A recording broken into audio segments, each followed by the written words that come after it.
அரங்கம்.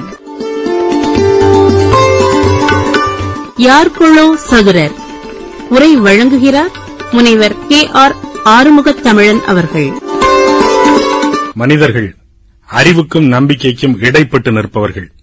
முழுக்க அறிவின் பக்கம் மட்டுமே சார்ந்து நிற்கிறவர்களும் முழுக்க நம்பிக்கையின் பக்கம் மட்டுமே சார்ந்து நிற்கிறவர்களும் எண்ணிக்கையால் குறைவானவர்கள். அறிவே துணை என்று கண்டுகொண்டாலும் சிக்கலில்லை, நம்பிக்கையே கடைத்தேற்றும் என்று எண்ணிக்கொண்டாலும் சிக்கலில்லை.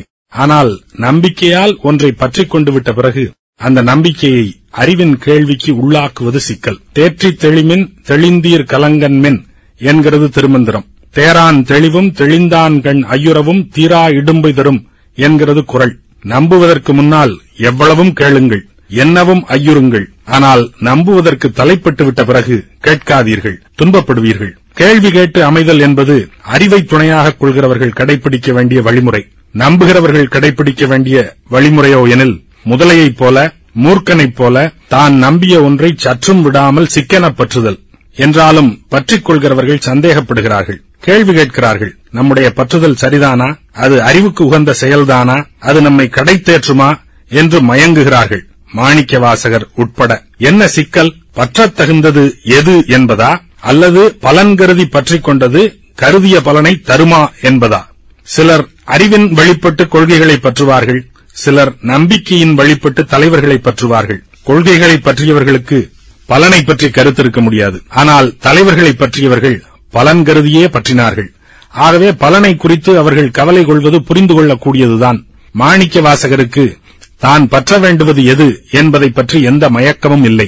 ஊனார் உடைதலை மேல் உண்பலிதேர் அம்பலவன் தேனார் கமலமாகிய திருவடிகள்தாம் பற்றிக் கொள்ள வேண்டிய உறுதிப்பொருள். உடைந்து போன மண்டையோட்டில் பிச்சை எடுத்து உண்கிற ஓர் எளியவனின் திருவடிகள். அப்படியானால் எதை குறித்து மயக்கம்? அந்த எளியவனின் திருவடிகளை எவ்வாறு தேடிக் கண்டடைவது என்பதை குறித்தா? தேட வேண்டுவதே இல்லை. அந்த திருவடிகள் தாமாகவே வந்து நம் தலைமேல் ஊன்றி நம்மை ஆட்கொண்டு அருளும். என்றால் என்ன சிக்கல்? பற்ற வேண்டுவது எது என்று புலப்பட்டுவிட்டது. பற்ற தலைப்பட்டு விட்டால் அது நம்மை தேடி திரிய விடாமல் தானாகவே வந்து ஆட்கொண்டு அருளும் என்பதும் புரிந்துவிட்டது. இன்னும் என்ன மயக்கம்? எல்லாம் தான் எளிதாக முடிந்துவிட்டதே, பிறகென்ன சிக்கல்? அது தானாகவே வந்து ஆட்கொண்டு அருளும் என்பதில் எந்த சிக்கலும் இல்லை. ஆனால் வம்பு தும்பில்லாமல் அதற்கு நான் ஆட்படுவேனா என்பதுதான் சிக்கல். மாலரியா மலை, நான்முகனும் காணா மலை, அத்தகைய பெரிய அண்ணாமலை இத்தனை எளிதாக நமது பிடிமானத்திற்கு வருகிறதென்றால் அது நம்பும்படியாக இல்லையே. அரிக்கும் பிரமர்க்கும் அல்லாத தேவர்கட்கும் தெரிக்கும் படித்தன்றி நின்ற சிவம் வந்து நம்மை உருக்கும் பணிகொள்ளும் என்பது கேட்டு உலகமெல்லாம் சிரிக்கும். சிரிக்கத்தானே செய்யும். கேழ்வரகில் நெய் வழிகிறதென்றால் கேட்பவர்கள் நம்புவார்களா? கேள்விகள் நம்பிக்கையை வழிமுறையாக கொண்ட ஒருவனுக்கு வரக்கூடாத கேள்விகள். இதோ நம்பிக்கை ஊதிப்பெருக்கிய காற்றை அறிவின் கேள்விகள் பிடுங்கிவிடத் தொடங்கிவிட்டன. இறைவன் வழங்கும் இன்பமோ பெரிய இன்பம். நினைக்குந்தொரும் காணுந்தொரும் பேசுந்தொரும் எலும்பெல்லாம் உள்ளுருக ஆனந்த தேன் சொரியும் இன்பம். அத்தகைய பெரும்பேரின்பத்திற்கு நான் தகுதி என்று எந்த அடிப்படையில் இறைவன் என்னை தேர்வு செய்தான்? நான் அன்பன் என்பதாலா? என்னுடைய அன்புக்கு என்ன பெருமதி? கண்ணப்பனின் அன்பை ஒத்ததா என் அன்பு? இல்லையே. என் அன்பு எதிர்பார்ப்பில் வந்த பாவனையே அல்லவா? பாவனைக்கு போய் இவ்வளவு பெரிய பரிசா? கண்ணப்பன் ஒப்பதோர் அன்பின்மை கண்டபின் என்னப்பன் என்னொப்பில் என்னையும் ஆட்கொண்டருளி வண்ணப்பணித்தன்னை வா என்று சொன்னால் சந்தேகமாக அல்லவா இருக்கிறது? அவ்வளவு பெரிய ஆளா நான்? கண்ணப்பனை அளவுகோலாக்கி கணக்கில் வைத்துக் கொண்டால் ஒரு பயலும் தேரமாட்டான். எனவே கண்ணப்பனை விட்டுவிடுவோம். விட்டுவிட்டு பார்த்தாலும் நான் என்ன தகுதி? நான் ஒரு நாய் அல்லனோ? நாயை யாரேனும் பல்லக்கில் ஏற்றுவார்களோ? எனக்கு வழங்கப்பட்டவற்றையெல்லாம் நுகரக்கூட எனக்கு தெரியாதே. நோயுற்று மூத்து நான் நுந்துகின்றாய் இங்கிருந்து நாயுற்ற செல்வம் நயந்தறியா வண்ணமெல்லாம் தாயுற்று வந்தென்னை ஆண்டுகொண்ட தன்கருணை தேயுற்ற செல்வன் அல்லனோ இறைவன்? நான் நோய்வாய்ப்பட்ட கன்று, இனி தேராதென்று தாயினால் தள்ளப்பட்டுவிட்ட கன்று. என்னை ஒரு பொருட்டாக்கி மாற்றுத் தாயாக வந்து என்னை ஆண்டு கொண்டானே வள்ளல். அவனுடைய வான் கருணைக்கு நான் தகுதியானவன்தானா?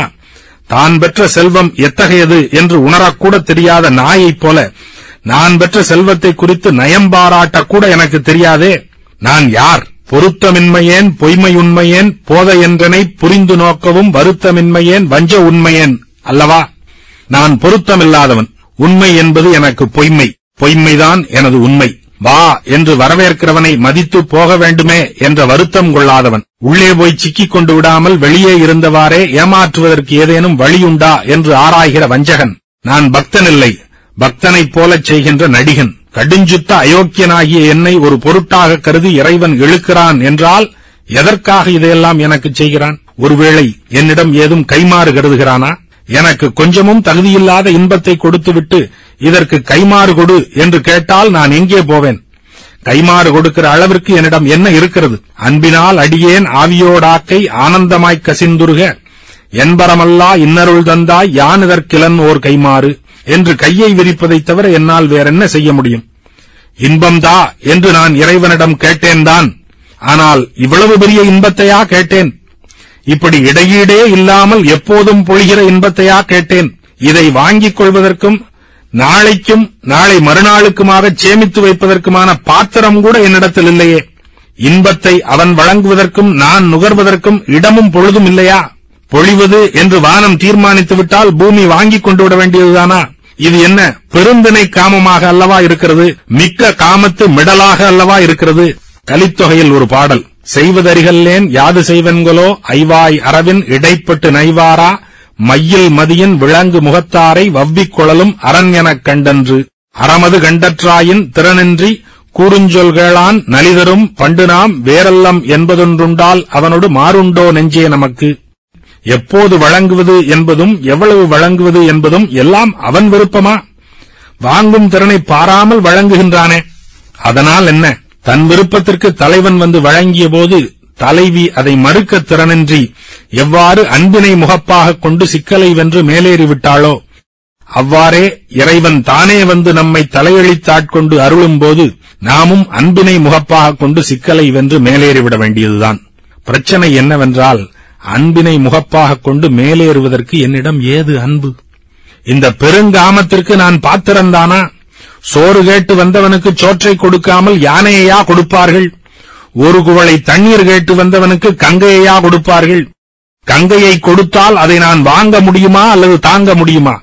கங்கையை தன் தலைமேல் தாங்கி சடையில் முடிந்து கொள்ளும் ஆற்றலுடையவர் மட்டும்தானே கங்கையை தாங்க முடியும். உள்ளீடற்ற பொக்கையால் என்ன பெற முடியும்? சோளக்கொல்லை பொம்மை போல் இருக்கிறேன். எச்சமிட்டு சத்தமிடுகிற பறவைகள் என் மேல் உட்கார்ந்து போவதே எனக்கு போதுமான மகிழ்ச்சியாக இருக்கிறது. அப்படி இருக்கிற எனக்குள் இறைவனே இறங்குகிறான் என்றால் என்ன நோக்கம்? சோளக்கொல்லை பொம்மையாக இருக்கிற என்னை ஆளாக்க கருதுகிறானா? பொய்மைகளை மாற்றி என்னை மெய்யனாக்க விளைகின்றானா? என்னையும் ஒருவனாக்க முயல்கின்றானா? அப்படித்தான் இருக்க வேண்டும். கடைந்தெடுத்த திருட்டுப் பயலான என்னை மாற்றி பணிகொள்வது சாத்தியந்தானா? இறைவனுக்கு எது சாத்தியமில்லை? விச்சதின்றியே விளைவு செய்குவாய் விண்ணு மண்ணகம் முழுதும் யாவையும் வைச்சு வாங்குவாய் வஞ்சகப் பெரும் புலையனேனையுன் கோயில் வாயிலில் பிச்சனாக்கினாய் பெரிய அன்பரு குறியனாக்கினாய் தாம் வளர்த்ததோர் நச்சு மாமரம் ஆயினுங்கொலார் நானுமங்கனே உடையநாதனே. விதையே இல்லாமல் விளைவு செய்ய முடிந்தவன் அவன். விண்ணையும் மண்ணையும் உருவாக்கி வைக்கிறவன், திரும்ப வாங்குகிறவன். இவ்வளவையும் செய்ய முடிந்த அவனுக்கு அவனுடைய ஆள் போல் வஞ்சகமாக நடிக்கிற என்னை உண்மையாகவே அவனுடைய ஆளாக்கிக் கொள்வது ஒரு பெரிய காரியமா? இல்லைதான். ஆனால் எனக்கு புரியாத ஒன்று, ஆளாக்கிக் கொள்வதற்கு நல்லவர்களே அநேகர் இருக்கும்போது வஞ்சகனான என்னை மடைமாற்றி ஆளாக்கிக் கொள்ள வேண்டிய தேவை என்ன? தோட்டத்தில் நட்டு வைத்த செடிகளில் ஒன்று நச்சு மரமாக வளர்ந்துவிட்டது என்பதற்காக தாம் உருவாக்கிய மரத்தை யாரும் வெட்டுகிறார்களா? இல்லையே. அப்படித்தான் இறைவனுக்கு நானும். என்னை வெட்டி வேறறுத்து விடாமல் ஆளாக்கி வைத்துக் கொண்டு நச்சு நீக்க விளைகிறான். அவன் ஆட்கொண்டு அருளும் விளையாட்டை நான் தான் உணராமல் போனேன். எப்படி உணர முடியும்? கடலுக்குள் மீன் இருக்கிற வரைக்கும் கடலை மீன் உணர முடியாது. கடலை உணர்வதற்காக கடலை விட்டு வெளியே வந்தாலோ மீன் செத்துப் போகும். என்றால் ஓர் எளிய மீன் மிகப்பெரிய கடலை தானும் சாகாமல் உணர்வது எப்படி? கடலுக்குள் மீன் இருக்கும் வரை சாத்தியமாகாத அது மீனுக்குள் கடல் வந்து விடுகிற போது சாத்தியமாகி விடுகிறது. இறைவனுக்குள், இறைவன் உருவாக்கிய உலகத்திற்குள் நான் இருந்தவரை இறைவனையும் இறைவன் எனக்கு வழங்கியதன் நோக்கத்தையும் அறியக்கூடவில்லை. ஆனால் இறைவன் எனக்குள் வந்துவிட்ட போது இதுவரை அறியக்கூடாத அந்த அறிவு எளிமைப்பட்டு விட்டது. குறைவிலா நிறைவே கோதிலா அமுதே ஈரிலா கொழுஞ்சுடர் குன்றே மறையுமாய் மறையின் பொருளுமாய் வந்தன் மனத்திடை மன்னிய மண்ணே சிறைபெறா நீர்போல் சிந்தைவாய்ப்பாயும் திருப்பெருந்துறையுரை சிவனே இறைவனே நீ என் உடலிடங்கொண்டாய் இனியுன்னை எண்ணிறக்கேனே. என் இறைவா, என் உடலுக்குள் என் உயிர் ஊதியவன் நீ. எப்படியேனும் என்னை ஆளாக்கிவிட வேண்டும் என்பதற்காக என் உடலையே இடமாகக் கொண்டு என் உயிருக்கு உயிராய் வந்து உட்கார்ந்து கொண்டு விட்டாய். இதற்கு மேல் உன்னிடம் கேட்பதற்கு என்ன இருக்கிறது? என் உடல் உன் உடல், என் சிந்தை உன் சிந்தை, நான் என்பது நீ என்றாகிவிட்டால் நான் வேண்டிக் கொள்வது உன்னை அன்று என்னையே என்றல்லவா ஆகிவிடுகிறது. என்னையே நான் என்ன கேட்பேன்? வழங்குகிற நீயே என்னிடம் வந்துவிட்ட பிறகு வழங்கப்பட வேண்டியது என்று நான் கேட்பதற்கு என்ன இருக்கிறது? பெற்றுக்கொண்ட எல்லாவற்றுக்கும் கைமாறு செய்தல் உலக வழக்கம். உலகத்தில் ஊறிய நான் கைமாறு செய்ய விளைகிறேன். ஆனால் என்ன கைமாறு செய்வேன்?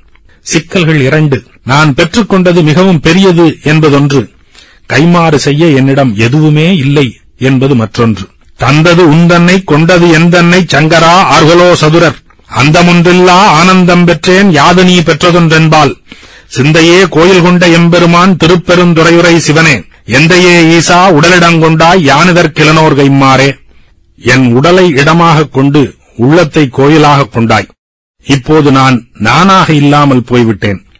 இனி கைமாறு கொடுக்க வேண்டுமென்றால் ஒன்றுமாகவுமே இல்லாமல் போய்விட்ட நான் எதை கொடுக்க?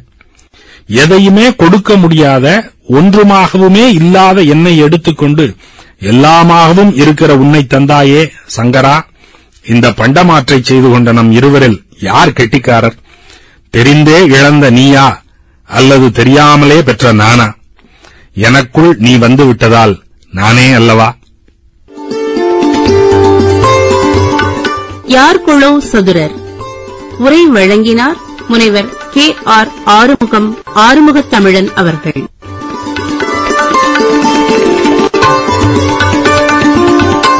உரையரங்கம் நிறைவு பெறுகிறது.